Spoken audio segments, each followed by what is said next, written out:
Easy Telangana style పప్పుచారు ఎలా చేయాలో చూద్దాం. ముందుగా కుక్కర్లో కందిపప్పు, కొంచెం ఎర్రపప్పు వేసి మంచిగా కడిగి దాంట్లో వాటర్ పోసి పచ్చిమిర్చి, టమాటా, కారం, పసుపు, ఆయిల్ వేసి కుక్కర్ మూత పెట్టి 4 విజిల్లు వచ్చే వరకు ఉడకపెట్టాలి. తర్వాత ఉడికిన పప్పుని రుబ్బుకొని పక్కన పెట్టుకోవాలి. తాలింపు కోసం ఆయిల్ వేసి దాంట్లో జీలకర్ర, ఆవాలు, కొంచెం మినప్పప్పు, మెంతులు, ఆనియన్స్, కరివేపాకు, పసుపు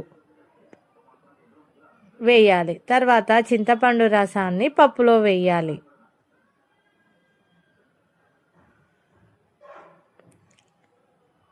ఈ తాలింపుని తీసుకొచ్చి పప్పులో వేసేయాలి. దీంట్లో సాల్ట్ వేసి మరగనివ్వాలి. మరిగిన తర్వాత దాంట్లో కొత్తిమీర కూడా వేసి కలపాలి. అంతే, ఈజీ తెలంగాణ స్టైల్ పప్పుచారు రెడీ.